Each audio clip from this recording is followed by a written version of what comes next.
ஜெபம் செய்வோம். கண்களை மூடி கர்த்தரை நோக்கி நாம் ஜெபிப்போம். எங்களை எல்லா வாழ்வுக்கும் ஆசீர்வாதங்களுக்கும் கிருபைக்கும் ஊட்டாக இருக்கிற அன்பின் ஆண்டவரே, இந்த அருமையான மனமகிழ்ச்சியின் காலவேளைக்காக நன்றி செலுத்துகிறோம் சுவாமி. இந்த பரிசுத்தமான மனமகிழ்ச்சியின் ஓய்வு நாளிலே இப்படியாக அவருடைய ஆலயத்தில் நாங்கள் ஆராதிக்க முடியாவிட்டாலும் இந்த ஆன்லைன் மூலமாக உண்மை ஆராதிக்க முடியாத ஒரு ஸ்லாகியத்தை எங்களுக்கு தந்திருக்கிறீர்கள். உண்மை துதிக்கிறோம், உண்மை ஸ்தோத்திரிக்கிறோம். இந்த ஆராதனையை உடைய கருத்தில் ஒப்புக் கொடுக்கிறோம். நீரே துவக்கு முதல் முடிவு இருந்தும் எங்களுக்கு ஆசீர்வாதமாக நடத்தித்தாரும். பாடல் மூலமாக உடைய நாமம் மகிமைப்படவும், செய்தி மூலமாக எங்களோடு நீ இடைபடவும், ஜெபிக்கின்ற எல்லா ஜபங்களுக்கு நீ பதில்களுக்கும் கிருபை பாராட்ட வேண்டுமா ஜெபிக்கிறோம். இதை நேரடியாக வீடுகள் தோறும் பார்த்து கொண்டிருக்கிற ஒவ்வொரு குடும்பங்களுக்கும் இந்த ஆராதனையானது ஒரு ஆசீர்வாதமாக இருக்க நீ கிருபை பாராட்ட வேண்டுமா ஜெபிக்கிறோம்.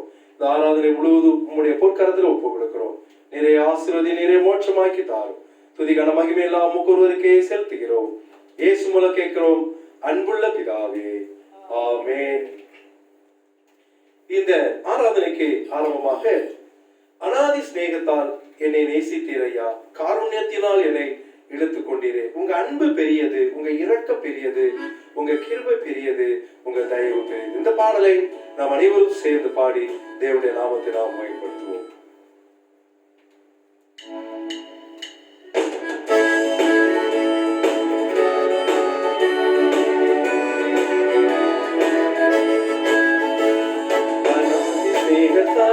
என்னை நேசித்தீரையா, காருண்யத்தினால் என்னை இழுத்துக் கொண்டீரே, அநாதி சிநேகத்தால் என்னை நேசித்தீரையா, காருண்யத்தினால் என்னை இழுத்துக் கொண்டீரே, உங்க அன்பு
வாசிக்க வேண்டிய சங்கீதம் 46. 46ஆம் சங்கீதத்தை நாம் வீடுவதோறும் இதை பார்த்து கொண்டிருக்கிறவர்கள் எழுந்து நின்று 46ஆம் சங்கீதத்தை நாம் மாறி மாறி வாசிப்போம். சங்கீதம் 46. தேவன் நமக்கு அடைக்கலமும் பலனும் ஆபத்து காலத்தில் அனுகூலமான துணையும் ஆனவர்.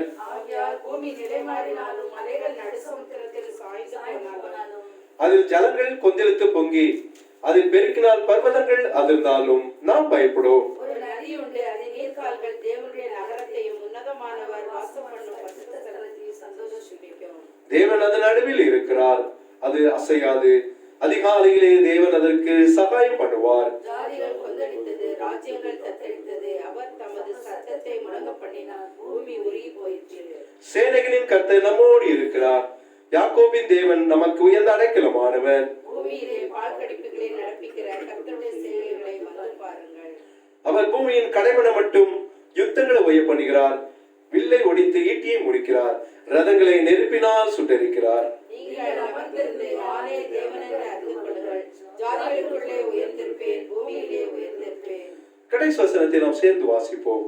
சேனைகளின் கர்த்தர் நம்மோடு இருக்கிறார், யாக்கோபின் தேவன் நமக்கு உயர்ந்த அடைக்கலமானவர். ஜெபம் செய்வோம். ஆண்டவருடைய கர்த்தரை நம்மை தாழ்த்தி கர்த்தரை நோக்கி நாம் ஜெபிப்போம். கர்த்தர் இந்த நாளிலே உண்மையாக இந்த ஆராதனை மூலமாக நம்ம ஒவ்வொருவருக்கும் பெரிய நன்மையான ஆசீர்வாதங்களை தரும்படியாக நான் கர்த்தரை நோக்கி நாம் ஜெபிப்போம். இந்த உலகத்தின் காரியங்களுக்காக விசேஷமாக ஜெபிப்போம். கொரோனாவுக்காக நாங்கள் ஜெபிப்போம். இந்த நாளிலே தடைபட்டிருக்கிற இந்த காரியங்கள் எல்லாம் ஆண்டவர் விடுதலை கொடுக்கும்படியாக ஜெபிப்போம். எங்கெங்கெல்லாம் பலவீனமா இருக்கிறவர்களோ அவெல்லாம் சீக்கிரமாக சுகமடைய கத்த கிருபை பார்க்கும்படியாக நாம் ஜெபிப்போம். உயிரை இழந்திருக்கிற ஒவ்வொரு உறவுகளுக்கு வேண்டிய கிருபைகளை கத்த தரும்படியாக நாம் ஜெபிப்போம். எல்லாவற்றும் மேலாக இந்த ஆராதனை ஆண்டவருடைய கருத்திலே ஒப்புக் கொடுத்து நம்மத்தில் இருக்கிறவங்களை யாராவது ஒருவர் நம்மை ஜெபத்தில் நடத்தும்படியாக கேட்டுக்கொள்கிறேன். ஜெபிக்கலாம். எங்களை அதிகமா நேசிக்கிறேங்க நல்ல ஆண்டவரே, அன்பின் தகப்பனே, தர்மியான காலை வேலைக்காக மனம் கடிச்சின் வேலைக்காக நன்றியோடு துதிக்கிறோம். நல்லவரே, வல்லவரே, அதிசயமானவரே, அற்புதமானவரே, யெகோவா ஈரே, யெகோவா ஷாலோமே துதிக்கிறோம். அப்பா, ஒருவராய் பெரிய காரியங்களை செய்தவரே துதிக்கிறோம். சுவாமி ஆண்டவரே, நீர் மட்டும் எங்களுக்கு ஜீவனை சுகத்தையும் பலத்தையும் கொடுத்ததுக்காக நன்றி செலுத்துறோம்.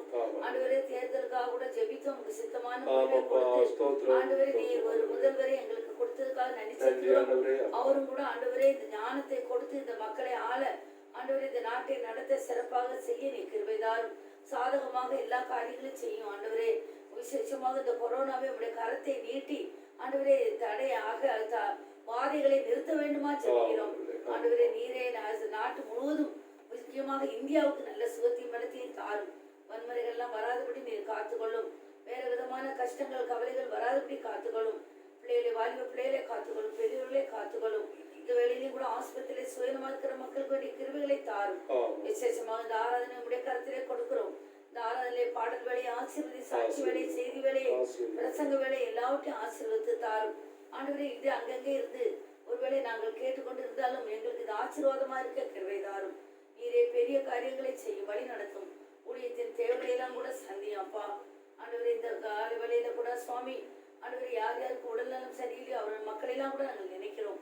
அதெல்லாம் தொட்டு சுகம் தாரும், நாட்டிற்கு சேமத்தை தாரும், காத்துக்கொள்ளும். இயேசு நாமத்தில் வேண்டுகிறோம் தகப்பனே, ஆமென். பரமண்டலங்களில் இருக்க எங்கள் பிதாவே, உம்முடைய நாமம் பரிசுத்தப்படுவதாக, உம்முடைய ராஜ்யம் வருவதாக, உம்முடைய சித்தம் பரமண்டலத்திலே செய்யப்படுவது போல பூமியிலும் செய்யப்படுவதாக.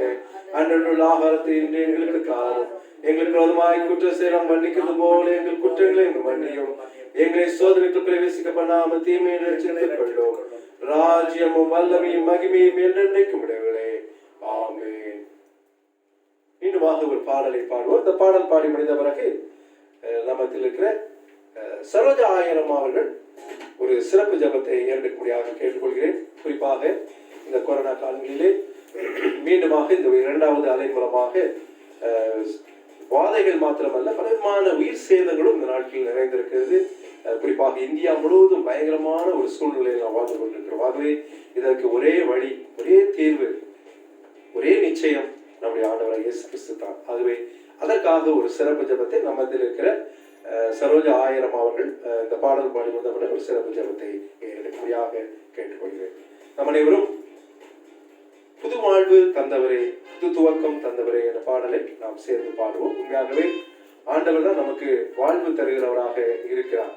ஏனென்றால் நம்முடைய வாழ்க்கையிலே எவ்வளவோ பிரச்சனைகள் இருந்தாலும் கூட ஒவ்வொரு நாளும் நம்மை வாழ்வழித்து புதிய நன்மைகளாலே ஆண்டவர் நிரப்பிக் கொண்டிருக்கிறார். அதுக்கு நன்றி செலுத்தி இந்த பாடலை நாம் பாடுவோம். புது வாழ்வு தந்தவரே, புது துவக்கம் தந்தவரே.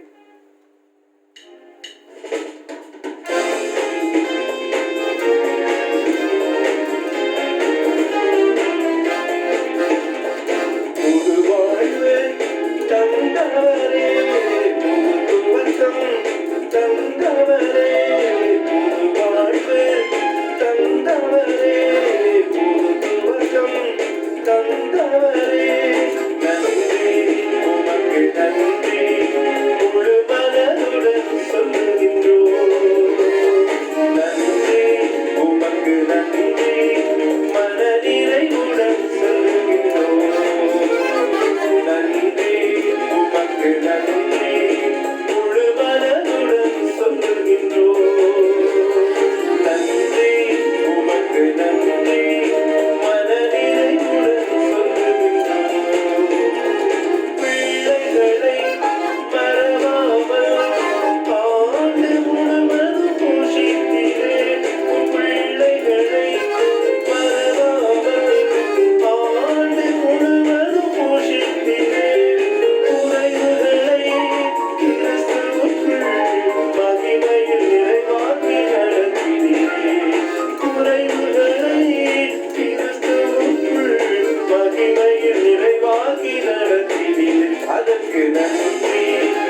சரோஜா ஆயிரம் அவர்கள் நம்மை சிலப ஜபத்திலே நடத்தும்படியாக கேட்டுக்கொள்கிறேன்.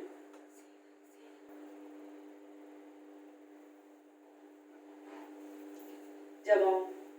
துதிக்கும் ஸ்தோத்திரத்துக்கும் பாத்திரரே, இந்த அருமையான மனமகிழ்ச்சி நாளின் காலை வேளைக்காக நன்றி செலுத்துகிறோம். காலைதோறும் உடைய கிருபை புதிதா இருக்கிறபடினா ஸ்தோத்திரம் அப்பா. இந்த நாளை காணும்படியாக ஜீவனையும் சுகத்தையும் பலத்தையும் தந்து இந்த காலை வேளையிலே மை துதிக்க, மை ஸ்தோத்திரிக்க, மை நன்றி செலுத்த, மை ஆராதிக்க ஆண்டவரே உடைய வேத வசனங்களை தியானிக்க நீர் பாராட்டின கிருபைக்காக ஸ்தோத்திரம் அப்பா. ஆதியம் அந்தமானவரை துவக்கம் முடியுமானவரே இருக்கிறவராகவே இருக்கிறேன் என்று சொன்ன ஆண்டவர், நாங்கள் மை துதிக்கிறோம், ஸ்தோத்திரிக்கிறோம். உடைய அன்பு பெரியது, தயவு பெரியது, இரக்கம் பெரியது, நன்மை பெரியது, கிருபை பெரியது அப்பா.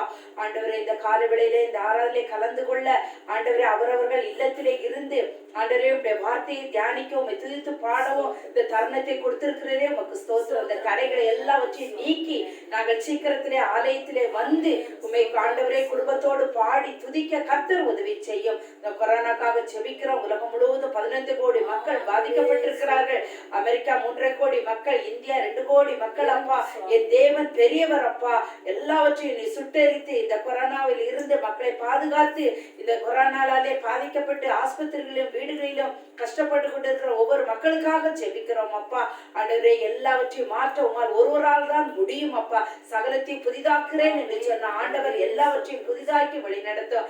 எங்களுடைய ஆண்டவரே தமிழ்நாட்டுக்கு கூட ஒரு நல்ல தலைவரை தந்ததுக்காக நன்றி செலுத்துகிறோம். அவர் மூலம் ஆண்டவரே நல்ல முறையிலே ஆட்சி நடக்கப்படும். உடைய ஞானத்தை கொடுக்கவும் எந்த குழப்பங்களோ பிரச்சனைகளோ வராதபடி நீர் பாதுகாத்து வேண்டிய கிருபைகளை கொடுத்து இன்னும் எங்கள் தமிழ்நாடு எல்லா விதத்திலும் சிறந்து விளங்க கர்த்தர் நீர் உதவி செய்யணுமா ஜெபிக்கிறோம். எங்கள் கல்வார் திருச்சபைக்காக ஸ்தோத்திரம். தலைமை போதர் ஐயாக்காக, அம்மாக்காக, அவருடைய பணிகளுக்காக, ஊழியர்களுக்காக ஸ்தோத்திரம். உதயப்பதற்காக, குடும்பத்துக்காக நன்றி செலுத்துகிறோம். திருச்சபை மக்கள் ஒவ்வொருவருக்காகவும் ஜெபிக்கிறோம் அப்பா. வெளிநாட்டில் இருக்கிற பிள்ளைகள் ஒவ்வொருவருக்காக நன்றி செலுத்துகிறோம் கர்த்தாவே. திருமணத்துக்காக காத்திருக்கிற பிள்ளைகளுக்கு நல்ல திருமணத்தை ஏற்படுத்தி தாரும். குழந்தைகளுக்கு குழந்தையை தாரும். படிக்கிற பிள்ளைகளுக்கு வேண்டிய கிருபையை தாரும்.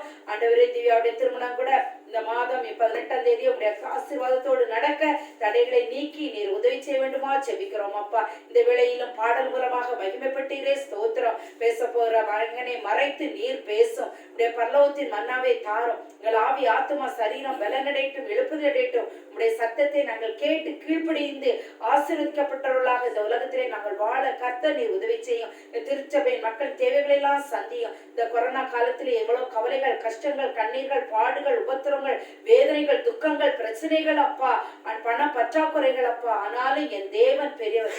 நம்பினவர்களை கைவிடுகிற தேவன் அல்ல. நம்பின முகங்கள் வெட்கப்பட்டு போனதில்லை. ஆகவே சிறு பிள்ளைகள் முதல் பெரியோர்கள் வரை ஒவ்வொருவரையும் பேர் பெறாய் குடும்பம் குடும்பமாய் நீர் ஆண்டவரை ஆசீர்வதித்து தேவைகளை சந்தித்து குறைவுகளை நிறைவாக்கும். இந்த நாளிலும் உடைய கிருபை, உடைய பிரசன்னம், உடைய மகிமை எங்களை சூழ்ந்து கொள்ளட்டும். இந்த காலை வேளையிலே உடைய கிருபையின் கரம், அன்பின் கரம், ஆசீர்வதிக்கிற கரம், வழி நடத்துகிற வல்லமையின் கரம் இருக்கட்டும். துதிக்கிற மகிமை எல்லாம் உமக்கே செலுத்துகிறோம். மீட்பர் இயேசு நாமத்தில் கேட்கிறோம் ஜீவனுள்ள பிதாவே, ஆமென்.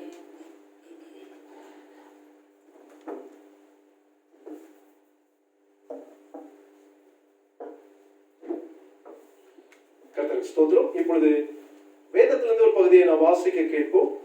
இன்றைய வேத பாடமாக 1 யோவான் 2ஆம் அதிகாரம் வசனங்கள் 20 முதல் 27 வரை நாம் வாசிக்க கேட்போம்.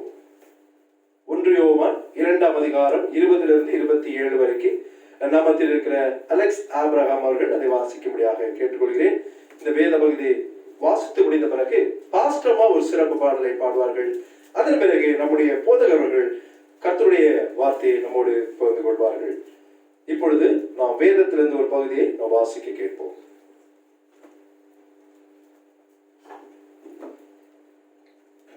இன்றைய வேத பாடம் அப்போஸ்தலனாகிய யோவான் எழுதின முதலாம் நிருபம் 2ஆம் அதிகாரம் வசனங்கள் 20 முதல் 27 வரை.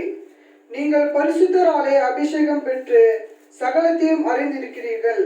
சத்தியத்தை நீங்கள் அறியாததினால் அல்ல, நீங்கள் சத்தியத்தை அறிந்திருக்கிறதினாலும் சத்தியத்தினால் ஒரு பொய்யும் உண்டாயிருக்கிறது என்பதை நீங்கள் அறிந்திருக்கிறதினாலும் உங்களுக்கு எழுதியிருக்கிறேன். இயேசுவை கிறிஸ்து அல்ல என்று மறுதளிக்கிறவனே அல்லாமல் வேறு யார் பொய்யன்?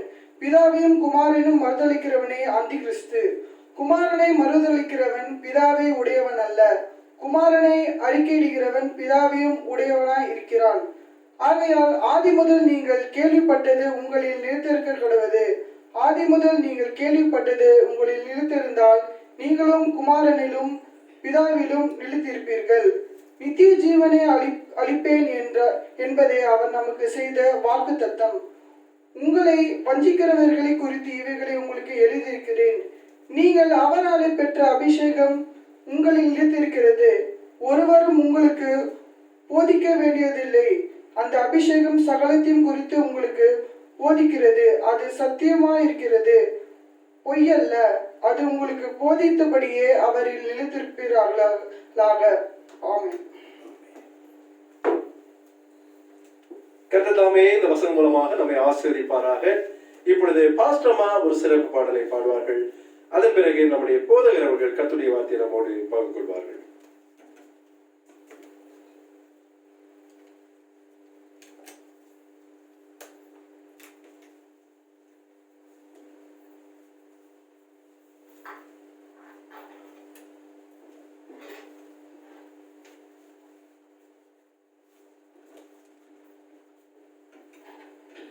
அல்லேலூயா. கர்த்தர் நல்லவர். இந்த காலை வேளையிலும் கூட ஆண்டவருடைய வசனம் மீண்டுமாக நமக்கு சொல்கிற காரியம் என்னவென்று சொன்னால், அநேக வேளைகளில நம்ம நினைப்போம், நம்ம நல்ல உதவி செய்திருப்போம், எவ்வளோ காரியங்களை நம்ம செய்திருப்போம். ஆனா மறந்து போவாங்க. உலகம் மறந்து விடும், மனிதர்கள் மறந்து விடுவார்கள். ஆனால் மறக்காத ஒருவர் ஆண்டவராய் இயேசு கிறிஸ்து. அல்லேலூயா. ஆகவே மறக்காத தேவன். அது மாத்திரமல்ல, மறக்காமல் இருப்பதோடு மட்டுமில்லை, உன்னை நினைக்கிறார், உன்னை நடத்துகிறார். உனக்கு வேண்டிய எல்லா வசதிகளும் உன் குடும்பத்துக்கும் உன் பிள்ளைகளுக்கும் உங்களுக்கும் இந்த கொரோனா காலங்களில கூட உன்னை நினைத்து உன்னை ஆசீர்வதித்து உன்னை வழி நடத்துவார் என்பதான ஒரு அருமையான பாடல்.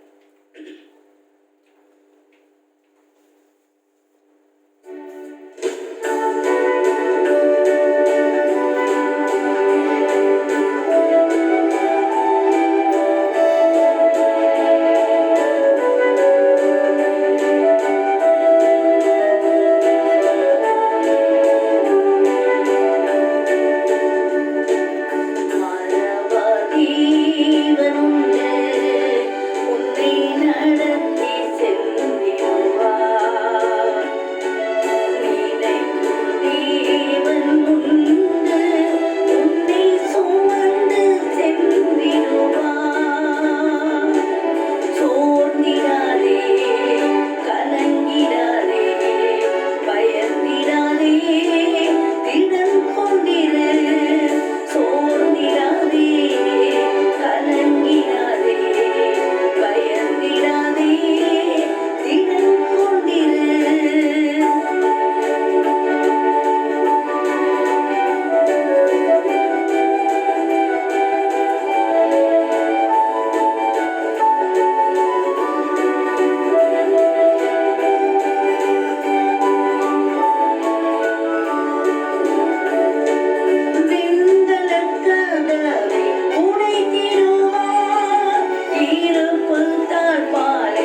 பண்ணுவோம்.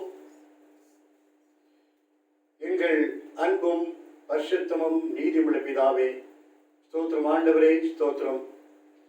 ராஜாதி ராஜாவே, கர்த்தாதி கர்த்தாவே, தேவாதி தேவனே, எங்கள் பரம தகப்பனே, உமக்கு நன்றி செலுத்துகிறோம். உமக்கு கோடான கோடி ஸ்தோத்திரங்களை ஏறெடுக்கிறோம். ஆண்டவரே, இந்த அருமையான ஆசீர்வாதமான மனமகிழ்ச்சியின் நாளை எங்களுக்கு நீ தந்திருக்கிறதுக்காக ஸ்தோத்திரம். இப்போதும் கூட நீர் பேசும் அப்பா, நாங்கள் கேட்கிறோம். நீ பேசுகிற சத்தத்தை நாங்கள் கேட்க எங்கள் செவிகளை திறக்க முடியாது ஜெபிக்கிறோம். உங்களுடைய சத்தத்துக்கு நாங்கள் கீழ்ப்படுத்தலின் இறுதித்து தரும்பியா ஜெபிக்கிறோம். இந்த நேரத்தை எங்களுக்கு ஆசீர்வாதமாக மாற்றி தாரும், மோட்சமாக்கி தாரும். இயேசுவின் இனி நாமத்திலே கெஞ்சி கேட்டுகிறோம் அன்புள்ள பிதாவே, ஆமென்.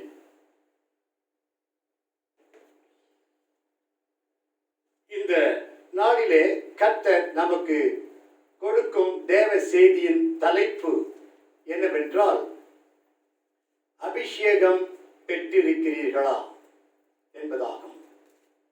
அபிஷேகம் பெற்றிருக்கிறீர்களா? இந்த கேள்வியை ஒருவேளை அநேகர் உங்களிடத்திலே கேட்டிருக்கலாம், ஒருவேளை கேட்காமலும் இருந்திருக்கலாம். இந்த கேள்வி உங்களிடத்தில் யாராவது கேட்கும் போது ஒருவேளை நீங்கள் ஆமாம் என்று ஒருவேளை சொல்லியிருப்பீர்கள். ஒருவேளை ஐயோ, அபிஷேகம் பெற்றலையா என்பது எனக்கே தெரியவில்லை என்ற ஒரு சந்தேகத்தினாலே நீங்கள் ஒருவேளை திருதிரென்று முடித்துக் கொண்டிருக்கலாம். இப்படி நீங்கள் இதை குறித்து ஒரு குழப்பம் இருக்கலாம். உலகம் முழுவதும் எங்கு போனாலும் சபைகளிலே கிறிஸ்தவர்களுக்குள்ளே அநேகர் கேட்கக்கூடிய கேள்வி இதுதான், அபிஷேகம் பெற்றிருக்கிறீர்களா? இந்த கேள்விக்கு பதில்தான் இன்றைக்கு நாம் தியானிக்கும் செய்தியாகும். அபிஷேகம் பெற்றிருக்கிறீர்களா என்ற கேள்விக்கு பதிலை தான் இன்றைக்கு நாம் பார்க்க போகிறோம். அபிஷேகம் என்பது, அபிஷேகம் என்ற வார்த்தை வேதத்திலே பலமுறை வருகின்றன. அதாவது பழைய ஏற்பாட்டிலே பலமுறை வருகின்றன. ஆனால் புதிய ஏற்பாட்டிலே அபிஷேகம் என்ற வார்த்தை 8 முறை வருகின்றன. அபிஷேகம் பழைய ஏற்பாட்டிலே தேவனுடைய மனிதர்கள் அபிஷேகம் பெற்றதாக வாசிக்கிறோம். ஆசாரியர்கள் அபிஷேகம் பெற்றதாக வேதத்தில் வாசிக்கிறோம். தீர்க்கதரிசிகள் அபிஷேகம் பெற்றதாக வேதத்தில் வாசிக்கிறோம். ராஜாக்கள் அபிஷேகம் பெற்றதாக வேதத்தில் வாசிக்கிறோம். இப்படி வேதத்திலே அநேகர் அபிஷேகம் பெற்றிருக்கிறார்கள், அபிஷேகம் பண்ணப்பட்டிருக்கிறார்கள். புதிய ஏற்பாட்டிலே சொல்லப்படுகிற அபிஷேகம் என்பது பழைய ஏற்பாட்டிலே சொல்லப்பட்டிருக்கிற அபிஷேகத்துக்கு அங்கே நிழல்தான். பழைய ஏற்பாடு நிழல், புதிய ஏற்பாடு நிஜம். அதனாலே பழைய ஏற்பாட்டிலே சொல்லப்பட்டிருக்கிற அபிஷேகம் அதுதான் அங்கே, அதுக்கு அந்த நிழல் தான் புதிய ஏற்பாட்டிலே நிஜத்தை நாம் அறிந்து கொள்கிறோம், புரிந்து கொள்கிறோம். அதனாலே இந்த அபிஷேகம் என்ற வார்த்தை புதிய ஏற்பாட்டிலே 8 முறை வருகின்றன.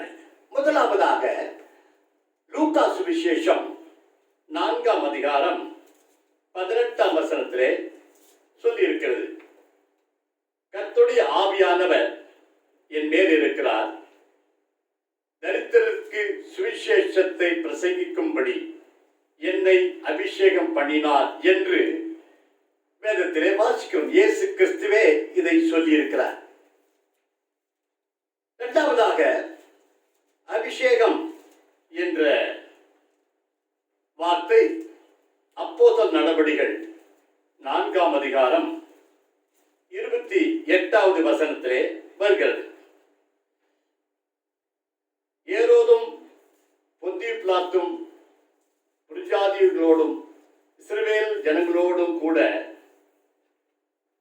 நீர் அபிஷேகம் பண்ணின உம்முடைய பரிசுத்த பிள்ளையாகிய இயேசுவுக்கு விரோதமாய் மெய்யாகவே கூட்டம் கூடினார்கள் என்று வாசிக்கிறோம். இங்கேயும் கூட இயேசு அபிஷேகம் என்ற வார்த்தை இங்கே வாசிக்கிறோம்.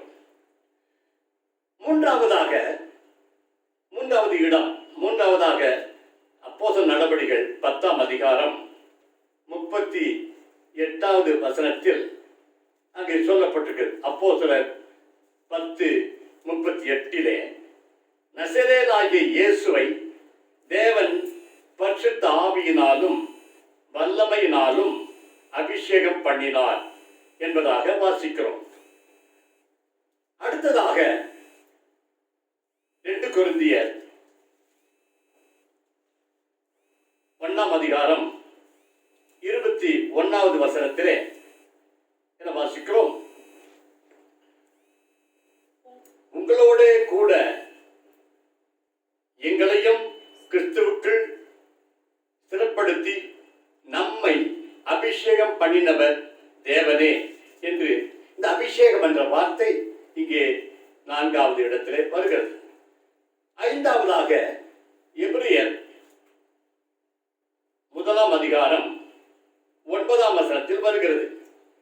நீ நீதியை விரும்பி அக்கிரமத்தை வெறுத்திருக்கிறீர், ஆதலால் தேவனே உம்முடைய தேவன் உமது தோழரை பார்க்கிலும் உம்மை ஆனந்த தைலத்தினால் அபிஷேகம் பண்ணினார் என்றும் என்று அங்கே வாசிக்கிறோம். 5வது இடம். 6வதாக 1 யோவான் 2ஆம் அதிகாரம் 20வது வசனத்திலே அது சொல்லப்பட்டிருக்கிறது. 1 யோவான் 2ஆம் அதிகாரம் 20வது வசனம். நீங்கள் பரிசுத்தராலே அபிஷேகம் பெற்று சகலத்தையும் அறிந்திருக்கிறீர்கள்.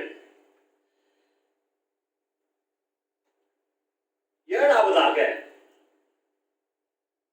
அதே 1 யோவான் 2ஆம் அதிகாரம் 27வது வசனத்திலே நீங்கள் அவராலே பெற்ற அபிஷேகம் உங்களில் நிலைத்திருக்கிறது. கடைசியாக 8வது இடம். 8வதாக வேதத்திலே சொல்லப்பட்டிருப்பது அதே வசனத்திலே 1 யோவான் 2:27 உங்களுக்கு போதிக்க வேண்டியதில்லை,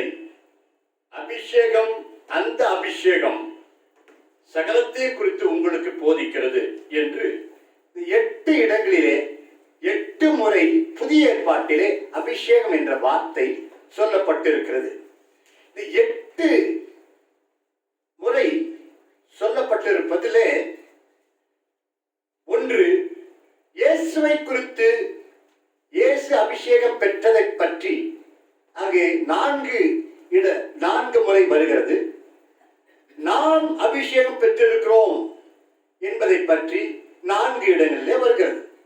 அதனால 4 இடங்கள் இயேசு அபிஷேகம் பெற்றதை பற்றி வேதத்தில் வாசிக்கிறோம். மற்ற 4 இடங்களிலே நாம் அபிஷேகம் பெற்றிருக்கிறோம் என்பதை பற்றி நாம் வாசிக்கிறோம். முதலாவது இயேசு, அதாவது நாம் லூக்கா 4:18 வாசித்தோமே, அது இயேசு அபிஷேகம் பண்ணப்பட்டார், நான் அபிஷேகம் பண்ணப்பட்டேன் என்று இயேசுவே தம்மை குறித்து அதை சொல்லுகிறார். அடுத்ததாக அப்போஸ்தலர் 4:28 இயேசு அபிஷேகம் பண்ணப்பட்டார் என்பதை குறித்து வாசிக்கிறோம். அடுத்ததாக அப்போஸ்தலர் 10:38 இயேசு அபிஷேகம் பண்ணப்பட்டார் என்பதை வாசிக்கிறோம். அதன் பிறகு அங்கே எபிரேயர் 1:9 இயேசு அபிஷேகம் பண்ணப்பட்டார் என்பதை பற்றி வாசிக்கிறோம்.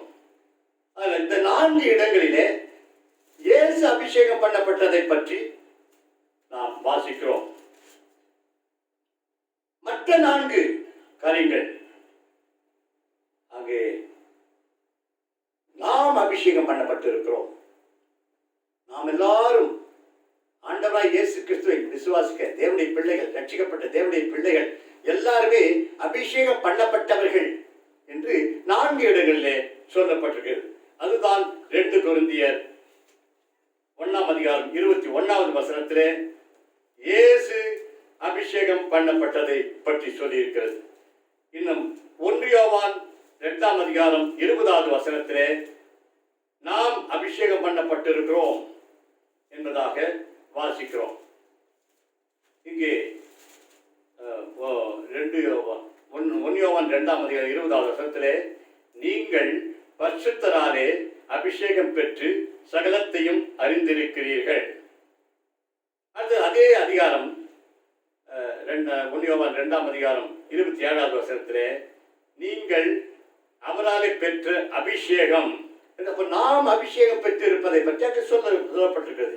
அதே அதிகாரம் அதே வசனத்திலே அங்கே அந்த அபிஷேகம் சகலத்தின் குறித்து உங்களுக்கு போதிக்கும். அப்போ நாம் பெற்ற அபிஷேகம் சகலத்தையும் குறித்து போதிக்கும். அப்போ 4 இடங்களிலே இயேசு கிறிஸ்து அபிஷேகம் பெற்றிருக்கிறார் என்பதை பற்றி சொல்லி இருக்கிறது. மற்ற 4 இடங்களிலே நாம் எல்லாரும் அபிஷேகம் பண்ணப்பட்டிருக்கிறோம் என்பதை பற்றி அங்கு சொல்லி இருக்கிறது. ஆகினாலே இந்த 8 இடங்களிலும் 8 முறை அபிஷேகம் என்ற வார்த்தை வேதத்திலே வருகிறது. 8 முறையும் வருகிற காரியத்தை குறித்து நீங்கள் இதை கவனிக்கும் போது எல்லாமே கடந்த காலத்தை பற்றி தான் சொல்லி இருக்கிறது. நாம் இயேசு அபிஷேகம் பண்ணப்பட்டார், கடந்த காலம். நாம் அபிஷேகம் பெற்றிருக்கிறோம், கடந்த காலம். இனிமேல் அபிஷேகம் பெற வேண்டும் என்ற வார்த்தை புதிய ஏற்பாட்டிலே ஒரு இடத்துல கூட கிடையாது.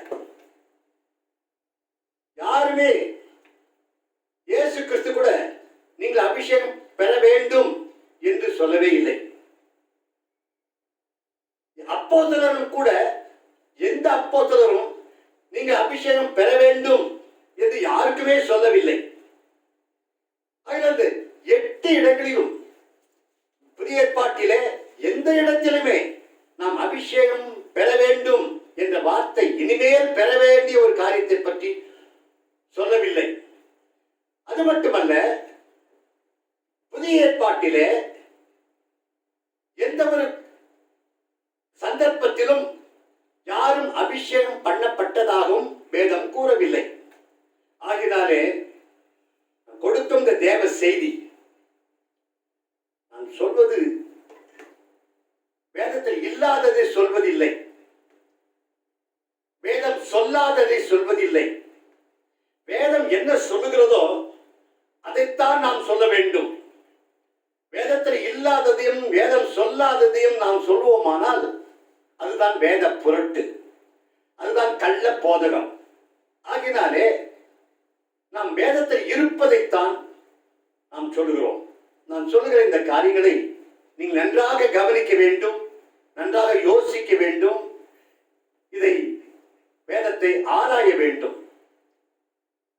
பாஸ்டர் சொல்றாரு, சொல்றது கரெக்ட் தானா, பைபிள் இருக்குதா, இல்லாதது எதையாவது சொல்றாரா என்பதை நீங்கள் கவனித்து அறிந்து புரிந்து தெளிந்தவர்களாய் இருக்க வேண்டும். ஆகினாலே யாரும் எதுவும் இப்படிப்பட்ட கேள்வி உங்களிடத்தை கேட்டால் அபிஷேகம் பெற்றிருக்கிறீர்களா என்று யாராவது கேட்டால் நீங்கள் தெளிவாக இருக்க வேண்டும். உங்களுக்குள்ளே குழப்பிக் கொள்ளக்கூடாது, வேதத்தை குழப்பக்கூடாது. குழப்புகிறவர்கள் வந்து உங்களை குழப்பினாலும் நீங்கள் குழம்பாதபடிக்கு நீங்கள் தெளிவாக இருக்க வேண்டும். ஆகினாலே அபிஷேகம் பெற்றிருக்கிறீர்களா என்ற கேள்வியை இயேசுவும் கேட்கவில்லை, அப்போஸ்தலர்களும் கேட்கவில்லை, யாருமே கேட்கவில்லை.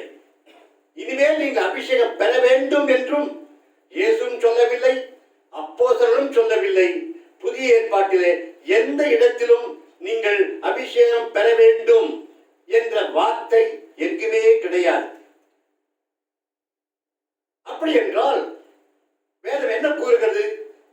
கடந்த காலத்தை தான் சொல்லி இருக்கிறது. இயேசு அபிஷேகம் பெற்றவர். இருந்தார் என்றுதான் வேதம் சொல்கிறது. நாமும் கூட நாம் அபிஷேகம் பண்ணப்பட்டவர்கள், நாம் அபிஷேகம் பெற்றிருக்கிறோம் என்ற கடந்த காலத்தை தான் வேதம் சொல்கிறது தவிர இனிமேல் அபிஷேகம் பெற வேண்டும் என்று ஒருவரும் அங்கு வேதம் சொல்லவே இல்லை. இன்றைக்கு நம்மிடத்தில் வந்து கேட்பவர்கள் என்ன சொல்லுகிறார்கள்? ரட்சிக்கப்பட்டால் போதாது, அபிஷேகம் பெற வேண்டும் என்று சொல்லிருக்காங்க. உங்களுக்கு கேட்டிருக்காங்களா?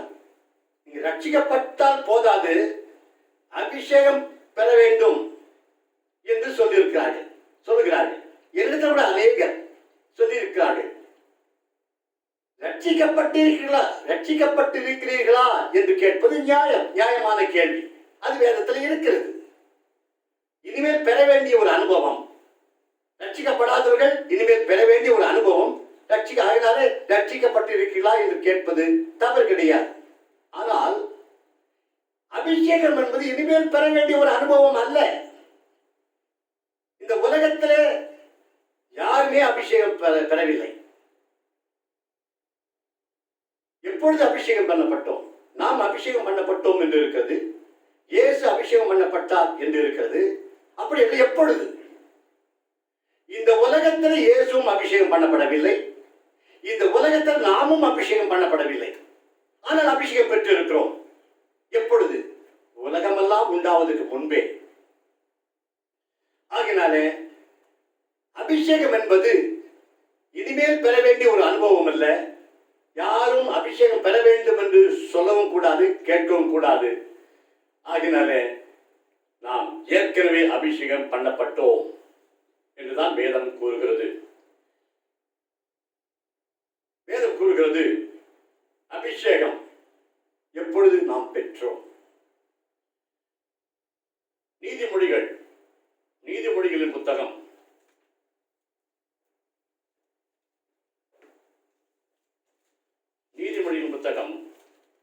8ஆம் அதிகாரம் நாம் வாசித்தோம். அபிஷேகம் என்பது கடந்த கால அனுபவம், நிகழ்கால அனுபவமும் கிடையாது, வருங்கால அனுபவமும் கிடையாது. அப்போ அபிஷேகம் என்பது நடந்துவிட்ட அனுபவம். இயேசு அபிஷேகம் பண்ணப்பட்டார், நாமும் அபிஷேகம் பண்ணப்பட்டோம் என்று வாசித்தோமே. அப்படி என்றால் எப்பொழுது நாம் அபிஷேகம் பண்ணப்பட்டோம், எப்பொழுது இயேசு அபிஷேகம் பண்ணப்பட்டார் என்று கேட்டால் நீதிமொழிகள் 8ஆம் அதிகாரம் 23ஆம் வசனத்தை வாசியுங்கள். பூமி உண்டாகும் முன்னும் ஆதி முதற்கொண்டும் அனாதியாய் நான் அபிஷேகம் பண்ணப்பட்டேன்.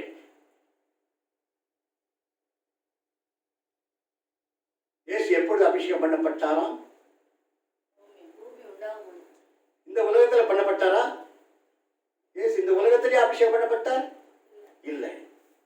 எப்போ அபிஷேகம் பண்ணப்பட்ட? இந்த உலகமே உண்டாகவில்லை. இந்த உலகமே உண்டாகுவதற்கு முன்பே இது இயேசுக்கு இந்த நீதிமொழிகள் 8:23 இயேசுவை பற்றி சொல்லி இருக்கிறது. இந்த உலகமே உண்டாவதற்கு முன்பே இயேசு அபிஷேகம் பண்ணப்பட்டார்.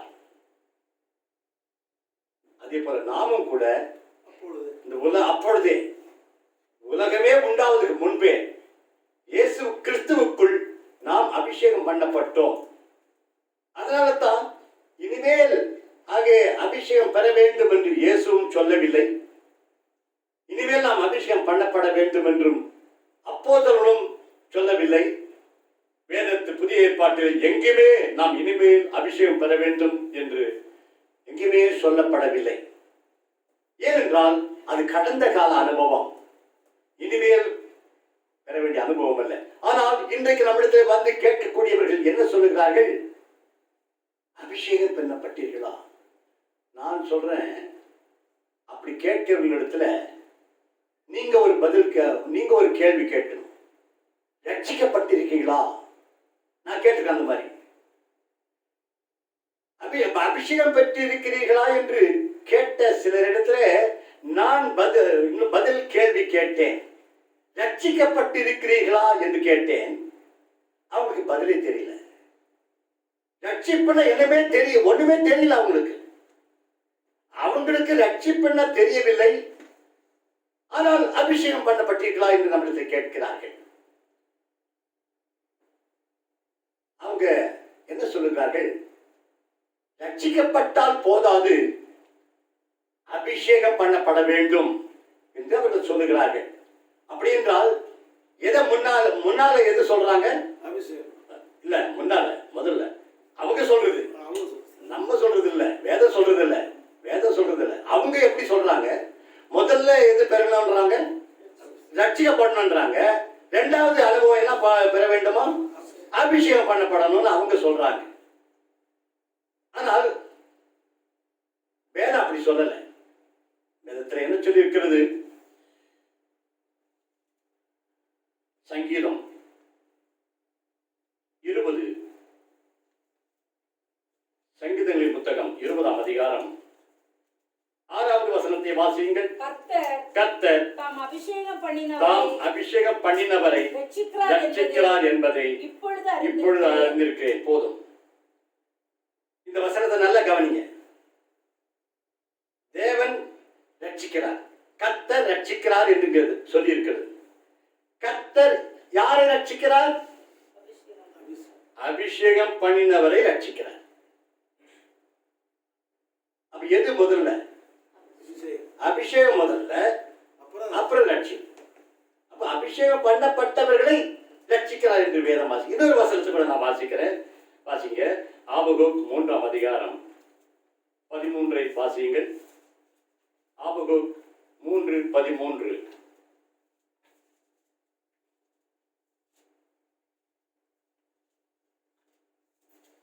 1086வது பக்கம், 1086வது பக்கம், 3:13. உமது ஜனத்தின் ரட்சிப்புக்காகவும் நீர் அபிஷேகம் பண்ணுவித்தவனின் ரட்சிப்புக்காகவுமே நீர் புறப்பட்டீர். இந்த வசனத்தை நல்லா கவனிங்க, நல்லா கவனிங்க. என்ன சொல்லிருக்குது? ஆண்டவர் ரட்சிக்க வந்தாராம். என்ன வாசிக்கிறோம்? பாவிகளை ரட்சிக்க கிறிஸ்து இயேசு உலகத்தில் வந்தார். அப்போ அதுதான் இங்க சொல்லியிருக்கு. நீர் அபிஷேகம் பண்ணிவித்தவனின் ரட்சிப்புக்காகவும் நீர் புறப்பட்டீர். அப்ப இயேசு ரட்சிக்க முடியாத வந்தார். யாரை ரட்சிக்க முடியாத வந்தார் என்று சொல்லி இருக்கிறது? உமது ஜனத்தின் ரட்சிப்புக்காகவும் நீர் அபிஷேகம் பண்ணிவித்தவனின் ரட்சிப்புக்காகவும். அப்போ இயேசு யாரை ரட்சிக்க வந்திருக்கிறார்? ரட்சிக்க வந்தார், அபிஷேகம் பண்ணப்பட்டவர்களை ரட்சிக்க வந்தார். இப்போ எது முதல்ல சொல்லி இருக்குதுங்க? முதல் அனுபவம் எது? அபிஷேகம். இரண்டாவது அனுபவம் எது? ரட்சிப்பு.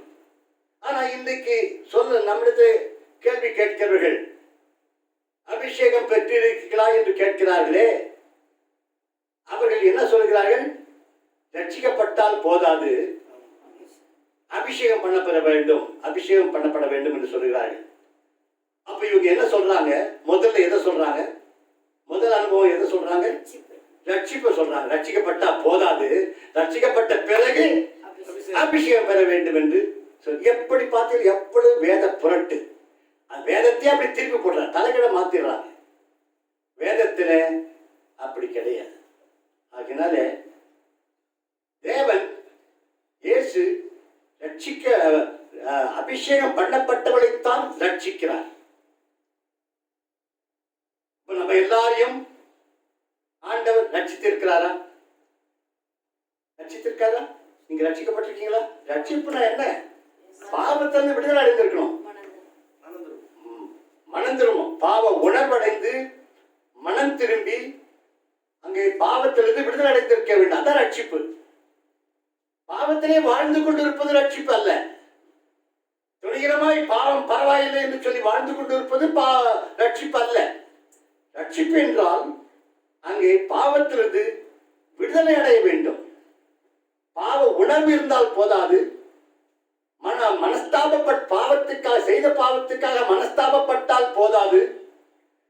பாவத்துக்காக மன்னிப்பு கேட்டால் மட்டும் போதாது. அந்த பாவங்களுக்கு மன்னிப்பை பெற்றிருக்க வேண்டும். அந்த பாவங்களிலிருந்து விடுதலை விடுதலை பெற்றிருக்க வேண்டும். அதுதான் ரட்சிப்பு, அதான் முழு ரட்சிப்பு. அதனால நான் ரட்சிக்கப்பட்டேன் என்று சொல்லிக்கொண்டு இன்னும் தொடர்ந்து பாவத்திலேயே வாழ்ந்து கொண்டிருப்பது, துணிகரமாய் இது பரவாயில்லை என்று சொல்லி பாவத்தில் வாழ்ந்து கொண்டிருப்பது ரட்சிப்பு அல்ல. ஆகினாலே அப்படி பாவத்திலிருந்து விடுதலை அடைந்தவர்கள், அப்போ ஆண்டவர் நம்மை ரட்சிக்கிறார். அப்ப நாம் ரட்சிக்கப்பட்ட நாம் எல்லாரும் வேதம் என்ன கூறுகிறது? அபிஷேகம் பண்ணப்பட்டவர்கள். அதனாலே தான் இங்கு வேதத்திலே இனிமேல் அபிஷேகம் பெற வேண்டும் என்ற ஒரு வார்த்தை கூட சொல்லப்படவில்லை. இனிமேல் நீங்கள் அங்கு பெற வேண்டிய ஒரு அனுபவமாக சொல்லப்படவில்லை. இயேசு கிறிஸ்து எந்த ஒரு இடத்திலும் நீங்கள் அபிஷேகம் நாம் பெற வேண்டும் என்று இவர்கள் சொல்லுகிறார்களே, அப்படித்தான் இருந்தால் இயேசு நிச்சயமாக சொல்லியிருப்பார், நீங்கள் அபிஷேகம் பெற வேண்டும் என்று வார்த்தை சொல்லியிருப்பார். அப்படிதான் இருந்தால் அப்போஸ்தலர்களும் சொல்லியிருப்பார்கள், நீங்கள் அபிஷேகம் பெற வேண்டும் என்று சொல்லியிருப்பார்கள். ஒரு இடத்துல கூட இயேசுவும் சொல்லவில்லை, அப்போஸ்தலர்களும் சொல்லவில்லை. ஏன்னா அது இனிமேல் பெற வேண்டிய ஒரு அனுபவம் அல்ல, நாம் ஏற்கனவே பெற்றுவிட்ட ஒரு அனுபவம். அபிஷேகம் என்பது உலகமே உண்டாவதற்கு முன்பே நாம் பெற்றுவிட்டோம். ஆகினால உங்களிடத்தில் யாராவது வந்து அபிஷேகம் பண்ணப்பட்டிருக்கிறா, அபிஷேகம் பெற்றிருக்கிறா என்ற ஒரு கேள்வியை கேட்டால், நீங்கள் ரட்சிக்கப்பட்டிருக்கீங்களா? சரி, ரட்சிக்கப்பட்டீங்களான்னு கேட்க வேண்டியதில்லை. அந்த கேள்விக்கு பதில் என்ன? ஆம், அபிஷேகம் பெற்றிருக்கிறேன். அந்த கேள்வி கூட கேட்கலாம். நீங்க ரட்சிக்கப்பட்டிருக்கலான்னு ஒரு கேள்வி கேட்டு பாருங்க, அவங்களுக்கு பதில் தெரியாது. அவங்களே ரட்சிக்கப்பட்டிருக்க மாட்டாங்க. அவங்க ரட்சிக்கப்பட்ட அனுபவமே இல்லாமலேயே, அந்த அனுபவமே இல்லை. ஆனால் அங்கே அபிஷேகம் பெற்றிருக்கலாம், அந்த அனுபவம் இல்லாமல் நம்மை கேள்வி கேட்டுக் கொண்டிருக்கார்கள். அவன் அபிஷேகம், அவன் ரட்சிக்கப்படவே இல்லை. ஒருவேளை ரட்சிக்கப்பட்டது என்னன்னு தெரியாமல் இருக்கலாம், அல்லது ரட்சிக்கப்படாமலேயும் இருக்கலாம். ரட்சிக்கப்படாமலேயே அவர்கள் நம்மை பார்த்து அபிஷேகம் பெற்றிருக்கிறா என்று கேட்கிறார்கள். அப்படி என்றால் என்ன அர்த்தம்? அவன் ரட்சிக்கப்படவே இல்லை. ரட்சிக்கப்படவில்லை என்றால் அவன் எதுவும் பெறவில்லை. ரட்சிக்கப்படவில்லை என்றால் அபிஷேகமும் பெறவில்லை. அவர் ரட்சிக்கப்படாத ஒரு அனுபவத்தில் இருப்பார்கள் சொன்னால் அவர்கள் அபிஷேகமும் பெறவில்லை. அவர் ரட்சிக்கப்படவும் இல்லை, அபிஷேகமும் பெறவில்லை, ரட்சிக்கப்படவும் இல்லை. ஆனால் நம்மை பார்த்து அபிஷேகம் பெற்றிருக்கிறீர்களா என்ற கேள்வியை நம்மளை கேட்பார்கள். ஒருவரை ரட்சிக்கப்பட்டு இருக்கலாம், ஒருவரை ரட்சிக்கப்பட்டு கூட நீங்கள் அபிஷேகம் பெற்றீர்களா என்று நம்மிடத்தில் ஒருவேளை அந்த கேள்வி கேட்கலாம். அப்படி கேட்கிறார்கள் என்று சொன்னால் அவர் இன்னும் சரியாக புரிந்து கொள்ளவில்லை, வேதத்தை அறிந்து கொள்ளவில்லை. அவர்கள் அப்படியாக போதிக்கப்பட்டு இருக்கிறார்கள், அப்படியாக தவறாக போதிக்கப்பட்டிருக்கிறபடினாலே அவர்கள் அப்படி கேட்கிறார்கள். ஆகினாலே அவர்கள் எப்படியாவது போகட்டும், அவர்கள் எப்படியாவது கேட்கட்டும். ஆனால் நாம் ரட்சிக்கப்பட்டு இருக்கிறோமா? அது முக்கியம். ரட்சிப்பு முக்கியம். இவ்வளவு பெரிதான ரட்சிப்பை குறித்து நாம் கவலையற்று இருப்போமானால் தண்டனைக்கு எப்படி தப்பித்துக் கொள்வோம் என்று வேதம் கூறுகிறது.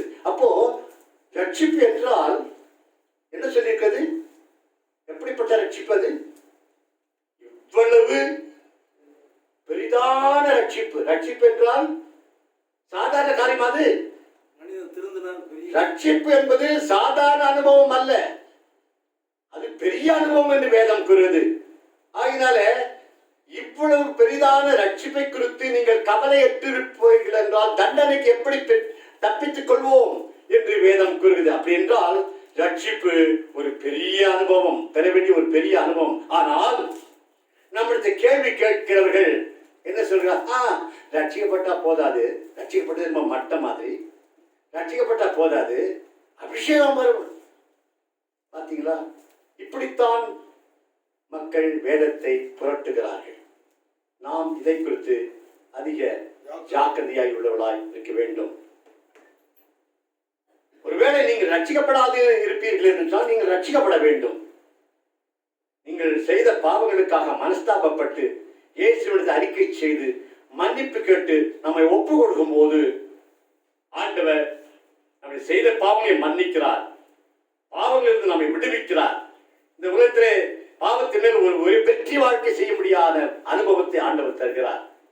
ஆகினாலே நாம் ரட்சிக்கப்பட வேண்டும். நீங்கள் ரட்சிக்கப்பட்டு விட்டீர்களா? அப்படி என்றால் நீ அபிஷேகம் பண்ணப்பட்டவர்கள்.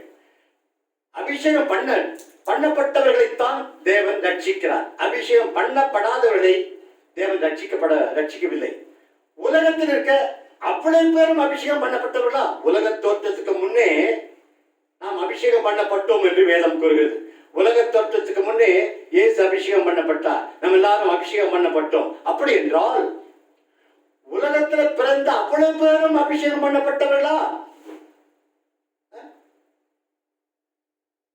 இந்துக்கள், முஸ்லிம்கள், புத்தர்கள், சீக்கியர்கள், உலகத்துல அவ்வளவு பேர் மக்களும் அபிஷேகம் பண்ணப்பட்டவர்களா? இல்லை. தேவன் அவருடைய பிள்ளைகளைத்தான் அபிஷேகம் பண்ணி வைத்திருக்கிறார். அந்த அபிஷேகம் பண்ணப்பட்டவர்களை மட்டும்தான் தேவன் ரட்சிக்கிறார். நாம் ரட்சிக்கப்பட்டிருக்கிறோம் என்று சொன்னால் நாம் ஏற்கனவே அபிஷேகம் பண்ணப்பட்டவர்கள். ஆகினால யாராவது உங்களிடத்தில் வந்து அபிஷேகம் பெற்றிருக்கிறீர்களா என்று சொல்லி கேள்வி கேட்டால் இல்லை என்று சொல்லாமல் அல்லது திருத்தென்று முடிக்காமல் நான் அபிஷேகம், நீங்க ரட்சிக்கப்பட்டிருந்தா அப்படி சொல்லுங்க. நீ உண்மையாவே ரட்சிக்கப்பட்டிருந்தால் நான் அபிஷேகம் பெற்றிருக்கேன் என்று தைரியமாக சொல்லலாம். ஆகினாலே கர்த்தர் உங்களை தெளிவான ஒரு அனுபவத்திலே நடத்துவராக.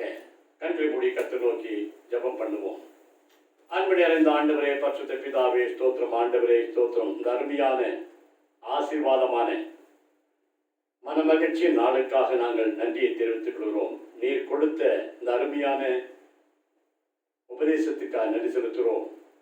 ஆண்டவரே, எங்களுக்கு தந்திருக்க நீர் எங்களை தெரிந்து கொண்டதுக்காக ஸ்தோத்திரம். உலக தோற்றத்துக்கு முன்னே எங்களை நீ தெரிந்து கொண்டதுக்காக ஸ்தோத்திரம்.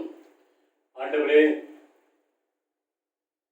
எங்களை நீ அபிஷேகம் பண்ணி வைத்திருக்கிறதுக்காக ஸ்தோத்திரம். எங்களை ரட்சித்திருக்கிறதுக்காக ஸ்தோத்திரம்.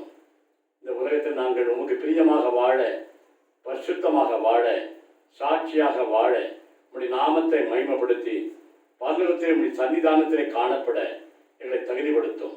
இயேசுவின் இனி நாமத்திலே கெஞ்சி கேட்டுக்கொள்கிறோம் அன்புள்ள பிதாவே, ஆமென். ஜெபம் பண்ணுவோம். அன்பு நிறைந்த ஆண்டவரே, பரிசுத்த பிதாவே, அருமையான வேலையை எங்களுக்கு தந்ததுக்காம் ஸ்தோத்திரம். கொடுத்த சத்தியத்துக்காம் ஸ்தோத்திரம். இப்படி சத்தத்துக்கு கீழ்ப்படுத்தி எங்களை தாழ்த்தி ஒப்பு கொடுக்கிறோம். ரட்சிக்கப்படாது இருந்தால் அவளை ரட்சிக்க முடியாது ஜெபிக்கிறோம். அபிஷேகம் பண்ணப்பட்டிருக்கிறா என்ற சந்தேகம் இருந்தால் அவளை உறுதிக்குள்ளாக, நிச்சயத்துக்குள்ளாக நான் அபிஷேகம் பண்ணப்பட்டிருக்கிறேன் என்ற நிச்சயத்திலே வாழ நீர் அவர்களை உறுதிப்படுத்தும். இயேசுவின் இனி நாமத்தை கெஞ்சி கேட்டுக்கிறோம் அன்புள்ள பிதாவே, ஆமென். நம்முடைய கர்த்தராகிய இயேசு கிறிஸ்துவின் கிருபையும் பிதாவாகிய தேவனுடைய அன்பும் பரிசுத்த ஆவியானவருடைய ஐக்கியமும் நம் அனைவரோடு கூட இன்றும் என்றும் சதா காலங்களில் இருப்பதாக. ஆமென். ஒன்றாக ஆட்சி செய்கிற திரியேக தேவன் ஆகிய பிதா குமாரன் ஆவிக்கு மஸ்தோத்திரம் உண்டாகவே.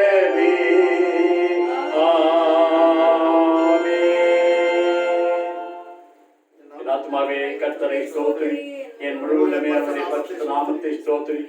ஆத்மாவே கர்த்தரை ஸ்தோத்திரி, அவர் செய்த சகல உபகாரங்களை மறவாதே. ஆமென். எல்லா ஸ்தோத்திரம். கர்த்தர் உங்களை ஆசீர்வதிப்பாராக.